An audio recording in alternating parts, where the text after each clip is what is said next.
Dan stres. Stres adalah segala situasi di mana tuntunan non spesifik mengharuskan seseorang individu untuk merespon atau melakukan tindakan. Respon atau tindakan ini termasuk respon fisiologis dan psikologis. Stresor adalah stimulus yang mengawali atau mencetuskan perubahan. Stresor internal berasal dari dalam diri seseorang, contohnya demam, kondisi seperti kehamilan, menopause, atau sesuatu yang emosi seperti rasa bersalah. Stresor eksternal berasal dari luar diri seseorang, perubahan bermakna dalam suhu lingkungan, perubahan peran dalam keluarga atau sosial, dan tekanan dari pasangan.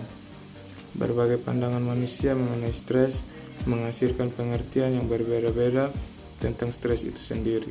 Stres hanyalah sekedar gangguan sistem syaraf yang menyebabkan tubuh berkeringat, tangan menggenggam, jantung berdetak kencang, dan wajah memerah.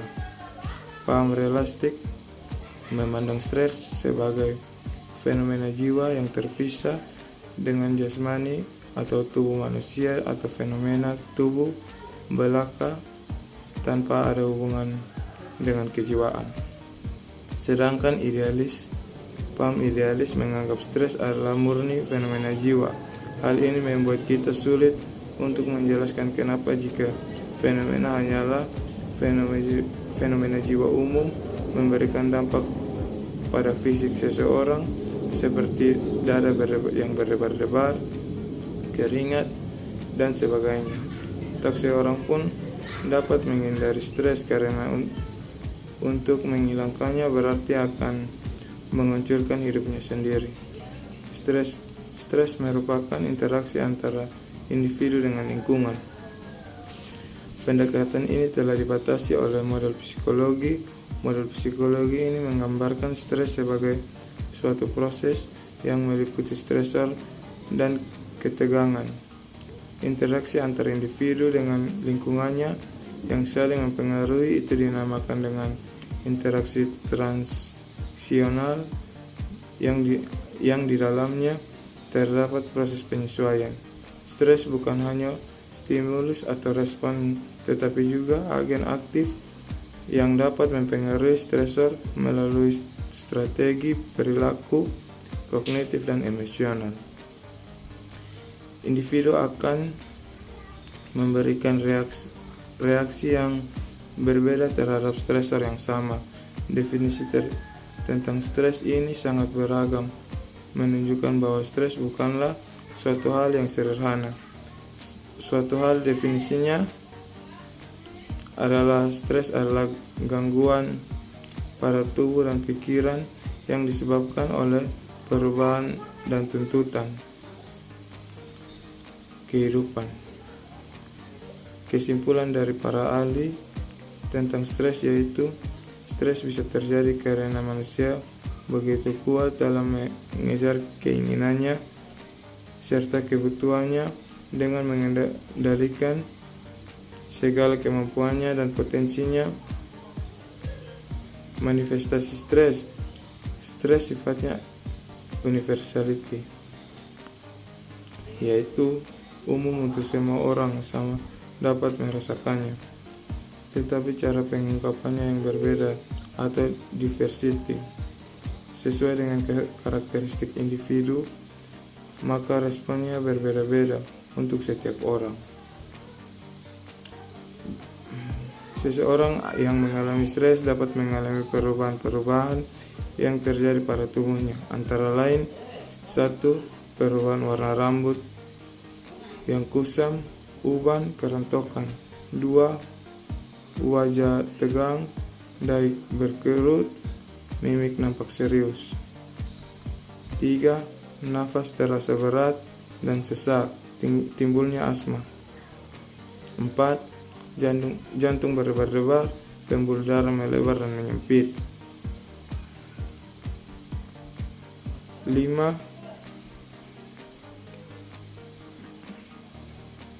Lambung mual. 6. Sering berkemih. 7. Otot sakit seperti ditusuk-tusuk. 8. Kadar gula meningkat. 9. Tidak bisa tidur. 10. Sakit mental histeris. C. Faktor-faktor yang mempengaruhi stres. Kondisi-kondisi yang cenderung menyebabkan stres disebut stresor. Meskipun stres dapat diakibatkan oleh hanya satu stresor, biasanya karyawan mengalami stres yang mengkombinasikan stresor, menurut Robbins. Yang pertama, faktor lingkungan. Faktor lingkungan keadaan lingkungan yang tidak menentu akan dapat menyebabkan pengaruh pembentukan struktur organisasi yang tidak sehat terhadap karyawan. Dalam faktor lingkungan terdapat 3 hal yang dapat menimbulkan stres bagi karyawan, yaitu ekonomi, politik, dan teknologi. Perubahan yang sangat cepat ini karena adanya penyesuaian terhadap ketiga hal tersebut membuat seseorang mengalami ancaman terkena stres. Hal ini dapat terjadi misalnya perubahan teknologi yang begitu cepat. Perubahan yang baru terhadap teknologi akan membuat keahlian seseorang dan pengalamannya tidak terpakai karena hampir semua pekerjaan dapat terselesaikan dengan cepat dan dalam waktu yang singkat-singkatnya.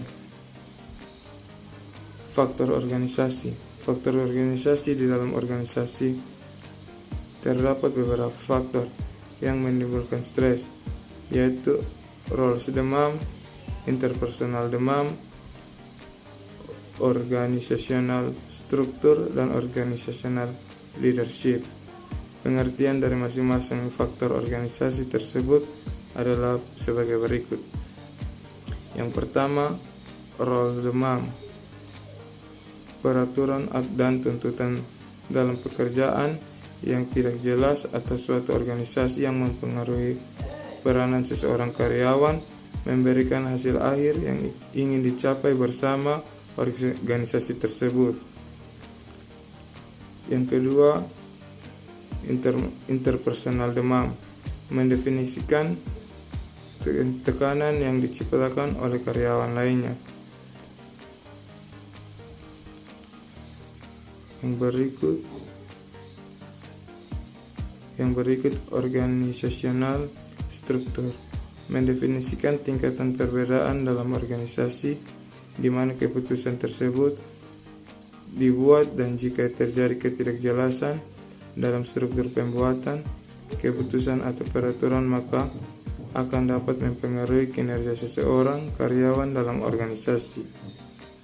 Yang berikut organisasional leadership, berkaitan dengan peran yang akan dilakukan oleh seseorang dalam suatu organisasi. Karakteristik pimpinan menurut Demigan Group dibagi menjadi 2, yaitu karakteristik pimpinan yang lebih mengutamakan atau menekankan pada hubungan yang secara langsung antara pemimpin dengan karyawan, serta karakteristik pemimpin yang hanya mengutamakan atau menekankan pada hal pekerjaannya saja.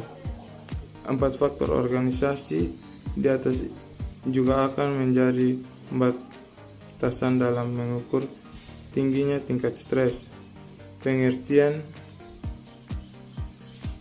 dari tingkat stres itu sendiri adalah munculnya dari adanya kondisi-kondisi suatu pekerjaan atau masalah yang timbul yang tidak diinginkan oleh individu dalam mencapai suatu kesempatan, batas-batasan, atau permintaan-permintaan di mana semua itu berhubungan dengan keinginannya dan di mana hasilnya diterima oleh suatu yang tidak pasti tapi penting.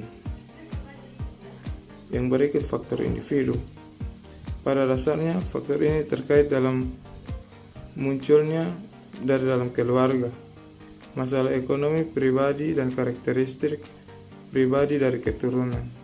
Hubungan pribadi antar keluarga yang kurang baik akan menimbulkan akibat pada pekerjaan yang akan dilakukan karena akibat tersebut dapat terbawa dalam pekerjaan seseorang, sedangkan masalah ekonomi tergantung dari bagaimana seseorang tersebut dapat menghasilkan penghasilan yang cukup baik, kebutuhan keluarga, serta dapat menjalankan keuangan tersebut dengan seperlunya. Karakteristik pribadi dapat dari keturunan bagi tiap individu yang dapat menimbulkan stres terletak pada watak dasarnya alam yang dimiliki oleh seseorang tersebut. Yang berikut, adaptasi. Adaptasi adalah penyesuaian diri terhadap sesuatu penilaian. Dalam hal ini, respon individu terhadap suatu perubahan yang ada di lingkungan yang dapat mempengaruhi keutuhan tubuh baik secara fisiologis maupun psikologis dalam perilaku adaptif. Hasil dari perilaku ini dapat berupa usaha untuk mempertahankan keseimbangan dari suatu keadaan agar dapat kembali pada keadaan normal, namun setiap orang akan berbeda dalam perilaku adaptif.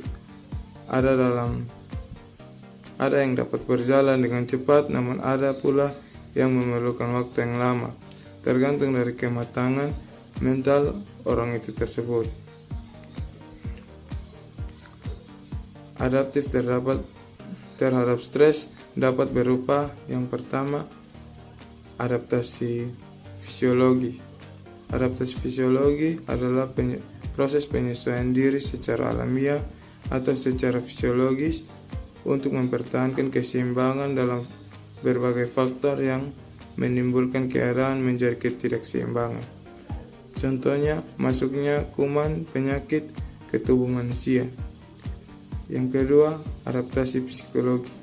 Adaptasi secara psikologi dapat dibagi menjadi dua, yaitu yang pertama, LAS, General Adaptation Syndrome, adalah apabila kejadiannya atau proses adaptasi bersifat lokal. Contohnya, seperti ketika kulit terinfeksi, maka akan terjadi di sekitar kulit tersebut kemerahan, bengkak, nyeri, panas, dan lain-lain yang sifatnya lokal atau pada daerah sekitarnya yang terkena.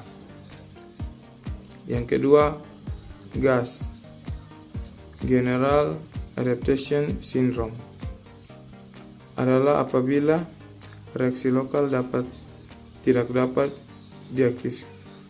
diaktifasi, maka dapat menyebabkan gangguan dan secara sistematik tubuh akan melakukan proses penyesuaian diri seperti panas di seluruh tubuh, berkeringat.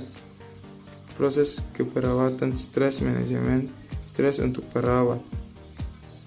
Manajemen stres adalah kemungkinan melihat promosi kesehatan sebagai aktivitas atau interfas atau mengubah pertukaran respon terhadap penyakit. Fokusnya tergantung pada tujuan dari intervensi keperawatan berdasarkan keperluan pasien. Perawat bertanggung jawab pada implementasi pemikiran yang dikeluarkan pada beberapa daerah perawatan untuk mencegah dan mengatasi stres agar tidak sampai ke tahap yang berat, maka dapat dilakukan dengan cara pengaturan diet, nutrisi, istirahat dan tidur,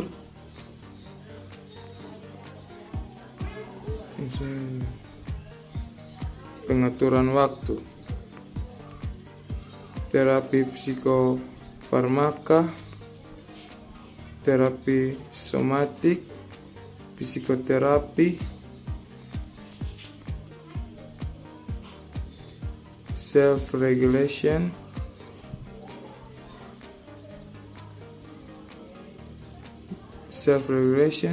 dibagi menjadi dua, yaitu di mana sistem terjadi secara otomatis yang sehat seperti pengaturan proses psikologis pada tubuh manusia. Yang terakhir, cara umpan balik untuk mengoreksi suatu ketidakseimbangan fisiologis.